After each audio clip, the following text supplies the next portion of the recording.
this episode is brought to you by me. Seriously though, I'm not big on promoting stuff that I don't personally use and believe in, so instead I'm going to just quickly tell you about something of mine. Specifically, my newest book, The Little Black Book of Workout Motivation. Now, this book was fun to write because it really is my personal and 100% practical and hands-on blueprint for transformation, both inside and outside of the gym. And I promise you that it will provide you with new and valuable knowledge and skills that you will use for the rest of your life. In short, I wrote this book to help you fix the things that are most holding you back from doing and achieving the things you care most about. So if you want to learn how to overcome the mental blocks that are making you unmotivated, unhappy, and unhealthy, then The Little Black Book of Workout Motivation is for you. And you can find it on all major online retailers like Audible, Amazon, iTunes, Kobo, and Google Play. And I should also mention that you can get the audiobook 100% free when you sign up for an Audible account, which I highly recommend that you do if you're not currently listening to audiobooks. I love them myself because they let me make the time that I spend commuting, prepping food, walking my dog, and so forth more valuable and productive. So if you want to take Audible up on this offer and get my audiobook for free, simply go to www.workoutmotivationbook.com/audiobook. Click the sign up today and save button, create your account, and voila, you get to listen to my Little Black Book for free. Alrighty, that is enough shameless plugging for now at least. Let's get to the show. Hello, Mr. Mike Matthews here from Muscle for Life and Legion Athletics. And this is going to be another Motivation Monday episode, which means that as usual, we will start with a quote. And today's quote comes from I don't know where. It's one of those quotes that has been misattributed so many times that I don't think anybody really knows where it came from at this point, but I like the message. And it is simply, you don't attract what you want, you attract who you are. Now, I haven't really read anything about the supposed law of attraction or any of that manifest your green tea infinity dreams or whatever kind of stuff. It's just not really my thing, but there may be something to the basic idea of non-material forces at work in our lives that make them better or worse. For example, I have known, as we all have known, a number of people who have had a lot of bad relationships.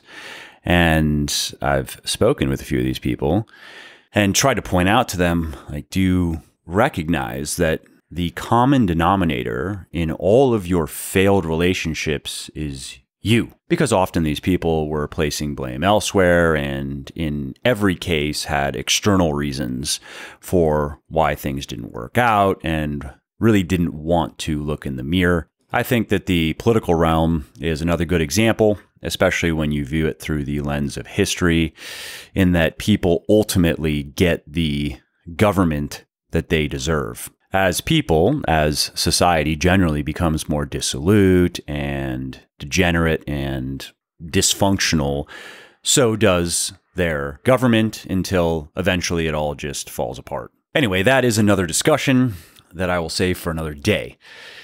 Today, I want to talk to you about easy, fast, and free. Those are three of the most powerful words in the English language. Whether you want to win someone's money, their muscle, or their mind, just one of those words is often all it takes. That's why those words are also dangerous. That's why they are often sung by political, economic, and social sirens. Because of those three words, millions of people live in a trance, transfixed by their desire to get more for less. Less effort, less energy, less time. And it's understandable. We have all been there before. We've all asked ourselves, why does this have to be so hard? When life puts us on the ropes, we've all thought there's got to be an easier way. When the obstacles in front of us have appeared insurmountable. We've all wished that someone else could just do the work for us when the demands on us have become too great. It's perfectly normal to have these types of thoughts. In fact, it's perfectly normal to use those types of thoughts as excuses to compromise on our standards or to quit altogether. According to various studies and surveys that have been conducted over the years, it's also perfectly normal to be over 20 pounds overweight, to do just a few hours of real work and watch 4 to 5+ hours of TV per day. And in some cases, you also have to tack on a couple hours of social media, including YouTube watching as well, and to have over $130,000 in debt and less than $1,000 in savings. All of that really actually is the norm these days. And it is insidiously self-perpetuating as well, because as more and more people live like that, the justification for even more people to join in just becomes greater and greater. Now, one way to escape the terminal disease of normality, which in some ways it literally is, and that it leads to terminal disease, is to condition ourselves to despise what is easy, fast, and free, and instead learn to embrace difficulty, tedium, and sacrifice instead. The author Steven Pressfield summarized this well in his best-selling book, The War of Art, which I highly recommend.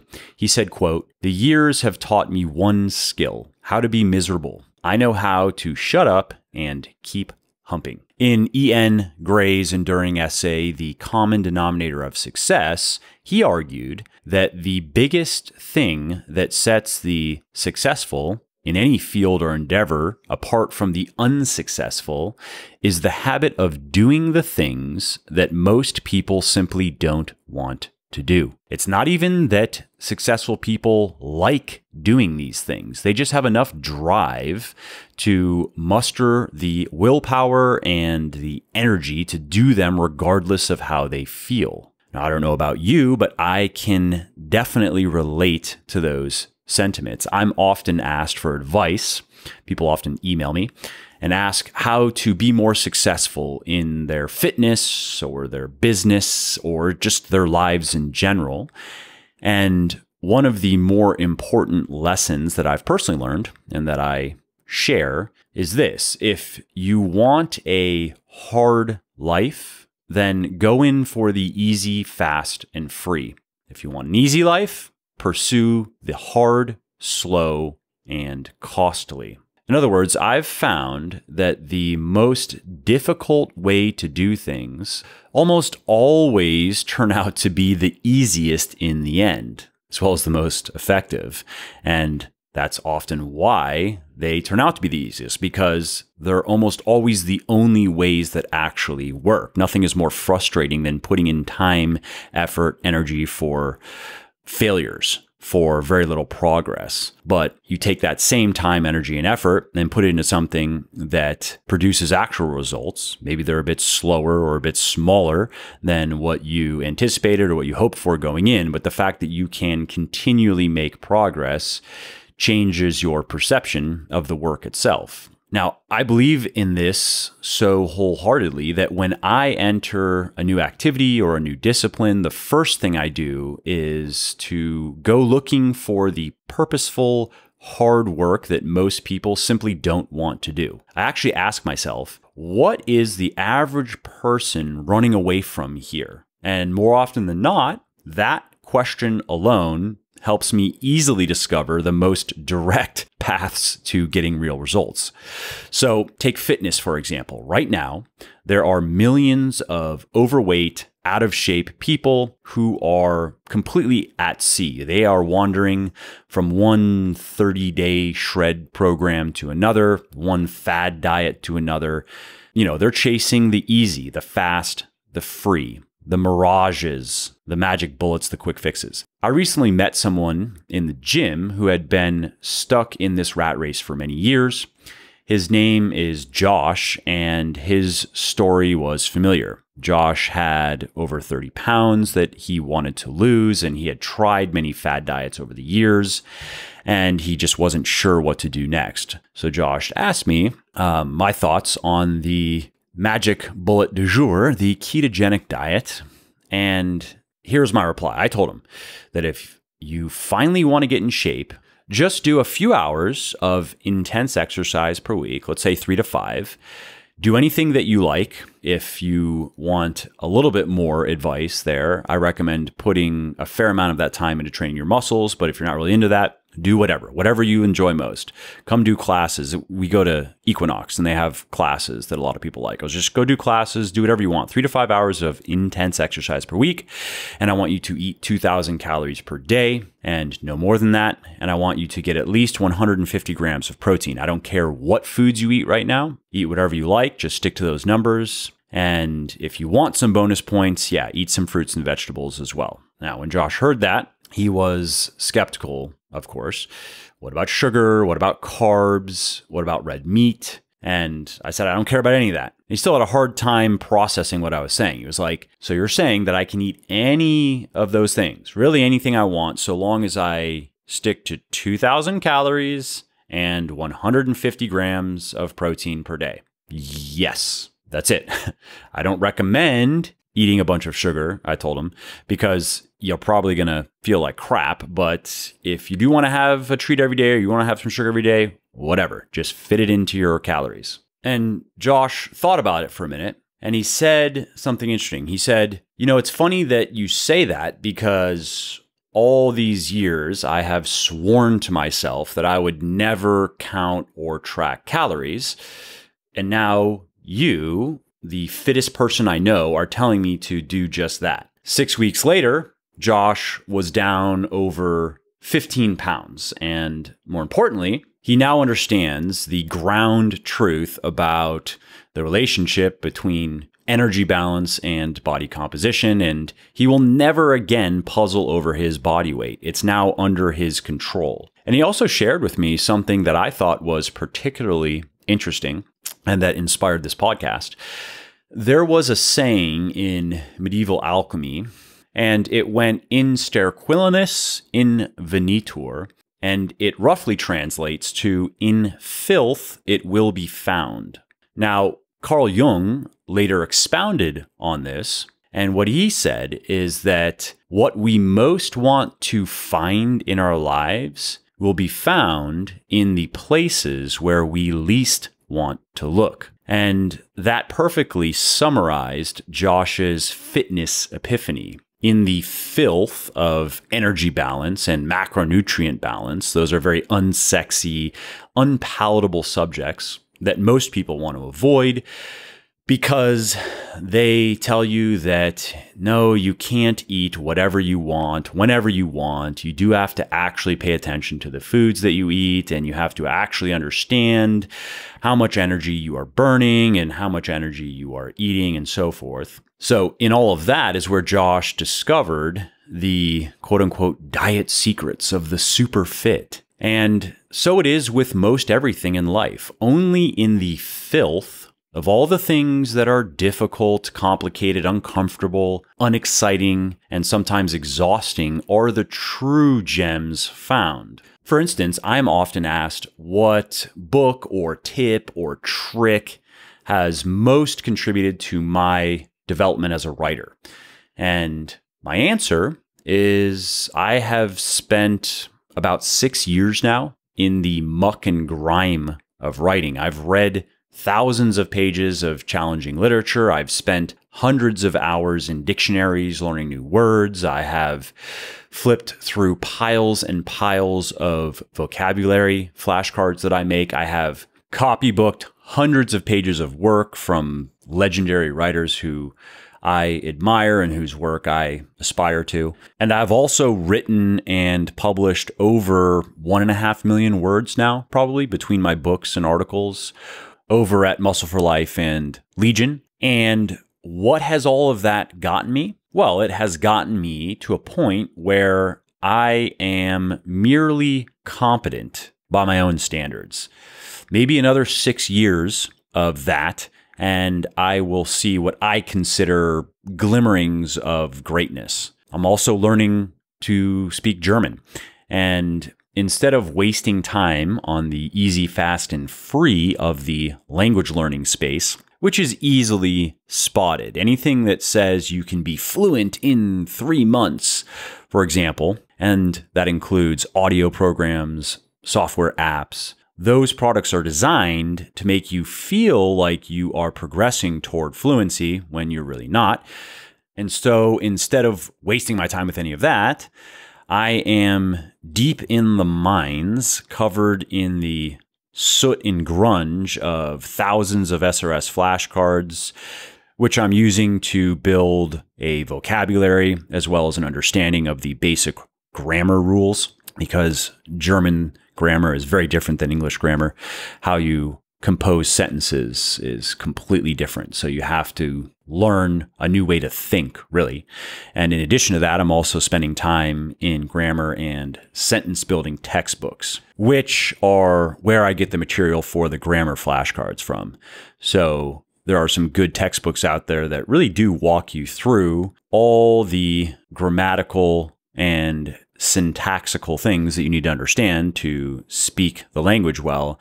And they do have some exercises, but that's not enough really to internalize it. You have to practice a lot. So flashcards are a good way to get that going. And then, of course, it comes down to speaking with people, writing, reading, and so forth. And that all is the practice side of things. And it's not painful, but it is a bit frustrating because you can't communicate well. You feel like you are 5 years old again, struggling to find the words to communicate very simple concepts.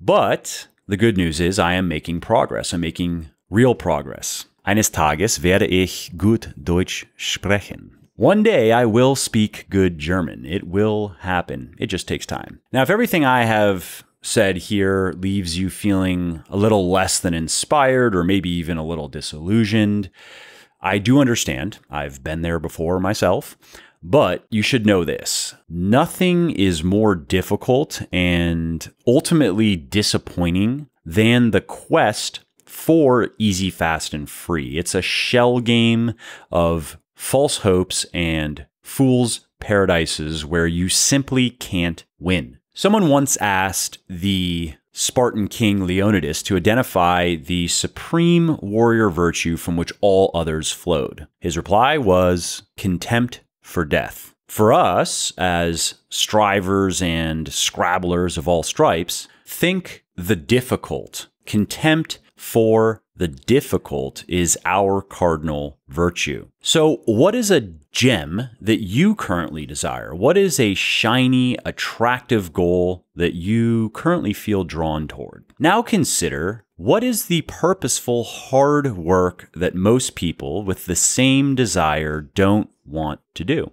What difficult, complicated, uncomfortable, and unexciting things are these people running away from? Reflect on that and research it if you have to until you have created an extensive list. Then pick one thing from the list that you can do today, right now even, and just go do it contemptuously. Hey there, it's Mike again. I hope you enjoyed this episode and found it interesting and helpful. And if you did and don't mind doing me a favor, then please do give this video a like and leave a comment down below. Not only do I like to hear from everybody and I jump in and reply to as many comments as I can, it also helps other people find their way to the show and learn how to build their best bodies ever too. And of course, if you want to be notified when the next episode goes live, then just subscribe to my channel and you won't miss out on any of the new content. Lastly, if you didn't like something about the show, then definitely shoot me an email at mike@muscleforlife.com and share your thoughts on how you think it could be better. I read everything myself and I'm always looking for constructive feedback, so please do reach out.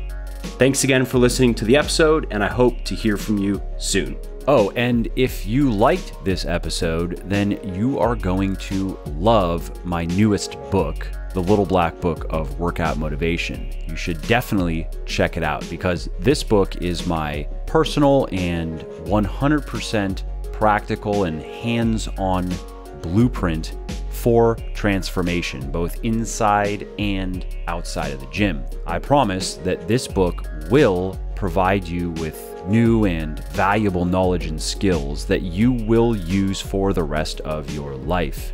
In short, I wrote this book to help you fix the things that are most holding you back from doing and achieving the things that you care the most about. So if you want to learn how to better overcome the mental blocks that are making you unmotivated, unhappy, and unhealthy, then the Little Black Book of Workout Motivation is for you.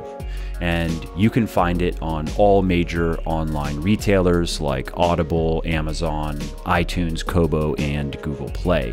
Now, I should also mention that there's an audiobook as well, one that I recorded myself. So if you like listening to me talk about this kind of stuff on the podcast, then you'll definitely like listening to the audiobook. And you can actually get that audiobook 100% free when you go to www.workoutmotivationbook.com/audiobook and sign up for an Audible account. Now, I myself love audiobooks and highly recommend them to everyone because they let you take downtime that you spend commuting, prepping food, walking dogs, stuff like that, into something more valuable and productive. So if you want to take Audible up on this offer and get my audiobook for free, simply go to www.workoutmotivationbook.com/audiobook, click on the little sign up today and save button, create your Audible account, and voila, you get to listen to my Little Black Book for free.